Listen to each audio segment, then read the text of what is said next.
Halo pemirsa GPR TV dari Sabang sampai Maroke dari Miangas hingga Pulau Rote. Bertemu lagi bersama saya Mona Azari Nisak dalam program Kominfo Newsroom.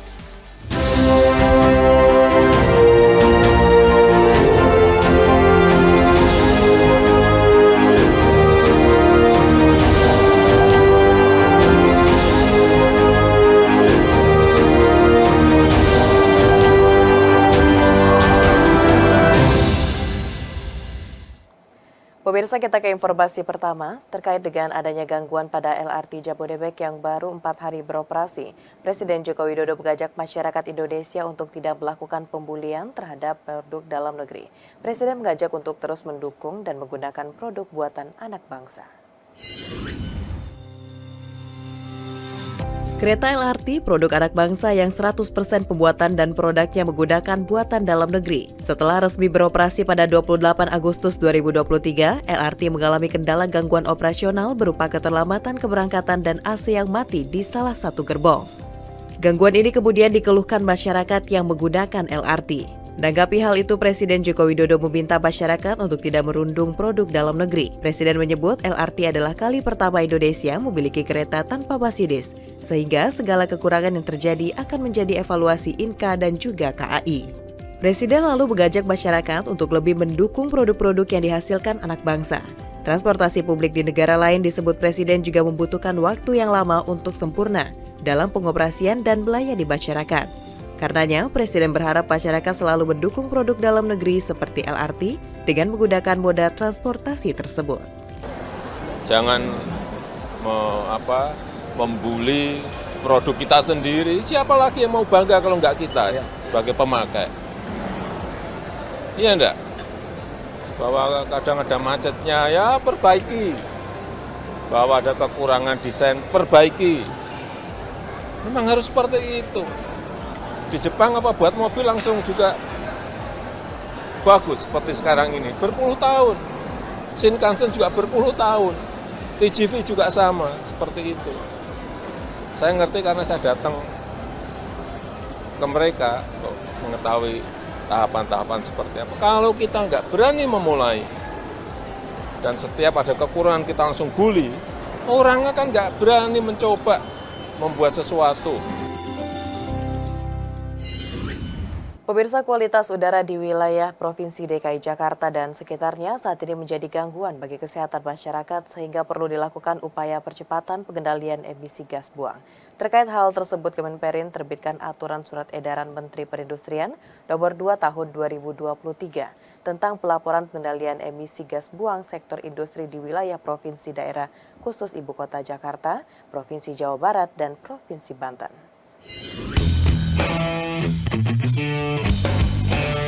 Sebagai upaya mendukung percepatan peningkatan kualitas udara di wilayah Provinsi DKI Jakarta, Jawa Barat, dan Banten, Kementerian Perindustrian mengeluarkan surat edaran Menteri Perindustrian nomor 2 tahun 2023 tentang pelaporan pengendalian emisi gas buang sektor industri di wilayah Provinsi Jakarta, Provinsi Jawa Barat, dan Provinsi Banten. Surat edaran tersebut dimaksudkan sebagai landasan dan acuan dalam pelaporan pengendalian emisi gas buang sektor industri bagi perusahaan industri dan perusahaan kawasan industri di wilayah Jabodetabek. Dikutip dari laman Kemenperin, Kepala Badan Standarisasi dan Kebijakan Jasa Industri Kemenperin, Dodi Rahadi mengatakan, upaya pengendalian emisi gas buang perlu dilakukan melalui identifikasi sumber utama sebagai dasar prioritas penanganan, koordinasi dan kolaborasi stakeholder, pengawasan dan pembinaan sesuai kewenangan, serta publikasi yang bersifat edukatif. Selanjutnya, inspeksi ke sektor tertentu tidak dilakukan berulang pada objek yang sama, tetap mempertimbangkan kemampuan sektor dan masyarakat, serta meningkatkan kesadaran dan peran serta masyarakat. Sementara Direktur Jenderal Ketahanan Perwilayahan dan Akses Industri Internasional Kemenperin, Eko Cahyanto menyebut,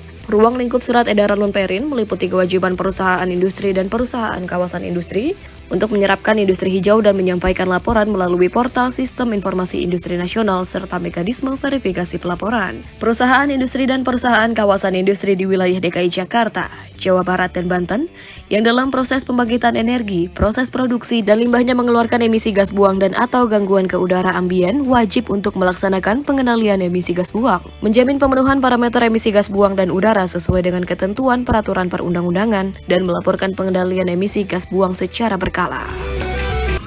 Sementara itu, pemirsa, Menteri Kesehatan Budi Gunadi Sadikin mengungkapkan kualitas udara terbaik bukan di pagi hari, melainkan di sore pada pukul 4 hingga 5 sore. Hal ini didasarkan pada indeks PM yang berkisar 2,5 pada jam 4 hingga 5 sore. Menteri Kesehatan Budi Gunadi Sadikin dalam presentasinya di rapat kerja bersama Komisi 9 DPR pada Rabu 30 Agustus 2023 di Jakarta mengatakan kualitas udara di Jabodetabek pada sore hari lebih baik ketimbang di pagi hari. Kualitas udara di sore hari menjadi lebih baik disebut oleh Menkes Budi Gunadi disebabkan oleh perubahan particulate matter atau fluktuasi suhu cuaca. Particulate matter merupakan partikel udara yang berukuran lebih kecil dan berperan sebagai komponen pembentuk polusi. Particulate matter pada malam hari tertekan ke bawah oleh stratosfer karena suhu udara yang lebih dingin. Sementara pada pagi menjelang siang, particulate matter akan berkembang dan naik ke atas akibat suhu yang memanas. Kondisi itu diketahui Menkes dari pemanfaatan alat pemantau kualitas udara yang juga digunakan oleh pemerintah China dalam mengurangi polusi udara. Indonesia disebut Menkes telah memiliki 674 alat pemantau kualitas udara yang harganya berkisar 3-4 juta rupiah per alat. Menkes menyarankan agar penggunaan alat tersebut diperluas di berbagai kawasan yang rawan polusi. Dengan demikian, pemerintah akan memiliki data akurat terkait kondisi kualitas udara di area Jabodetabek. Di rapat kerja bersama dengan Komisi 9 DPR Republik Indonesia, Menkes mengusulkan agar pemasangan alat tersebut dibarengi dengan teknologi gas kromatografi spektrometri. Teknologi tersebut selama ini digunakan untuk mendeteksi kandungan senyawa kimia etilen glikol pada obat sirup. Dengan bantuan teknologi tersebut, maka bentuk molekul dan kimia molekul dapat terdeteksi.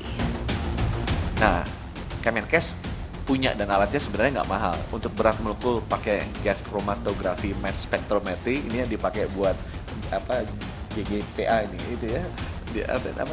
Satu itu namanya EGD ini alatnya ini. Kemudian untuk bentuk molekul kita bisa pakai X-ray, untuk kimia molekul kita bisa pakai infrarednya. Nanti kita akan siapkan ini supaya nanti kalau misalnya Bekasi tinggi, kita kirim, ambil udaranya kita cek. Ini penyebabnya PLTU atau apa sih supaya tidak saling menyalahkan. Karena dengan teknologi sederhana ini bisa. Pemirsa, BPJS Kesehatan meluncurkan program baru yang disebut Pesiar. Pesiar merupakan singkatan dari Petakan, Sisir, Advokasi, dan Registrasi.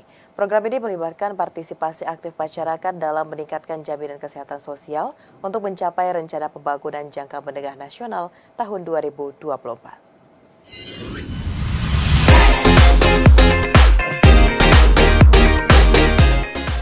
Direktur Utama BPJS Kesehatan Profesor Gufron Bukti membukakan program Petakan, Sisir, Advokasi, dan Registrasi atau Pesiar bertujuan untuk mengakselerasi capaian Universal Health Coverage atau UHC di Indonesia selaras dengan tujuan pembangunan SDGs desa.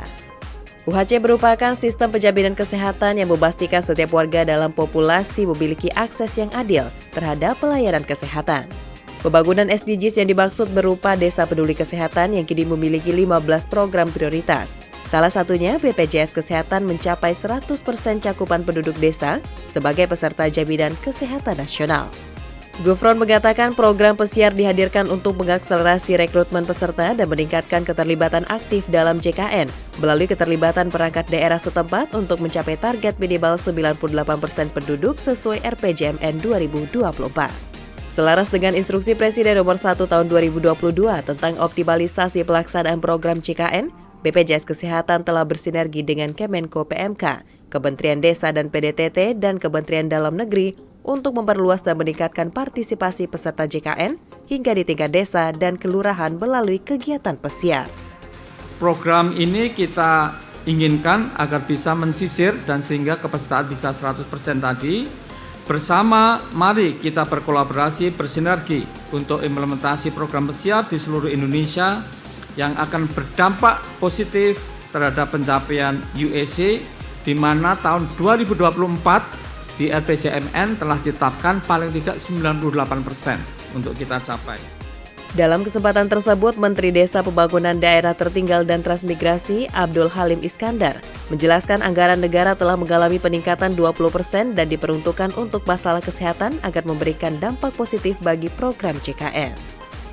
Itu semua laporan tiap hari pasien yang rawat inap itu rata-rata 90% itu BPJS. Nah, itu artinya bahwa kesadaran dan pemanfaatan jaminan kesehatan nasional ini sudah sangat bagus. Oleh karena itu, saya sangat mengapresiasi kegiatan pada siang hari ini juga kepada Kepala Desa Losari, Pak Tris, dan saya mengajak kepada semua kepala desa untuk terus memaksimalkan kegiatan yang hari ini di-launching, namanya Pesiar, Petakan, Sisir, Advokasi, dan Registrasi. Pemirsa, usai jeda pariwara, kami akan kembali dengan informasi lainnya. Tetaplah bersama Kominfo Newsroom.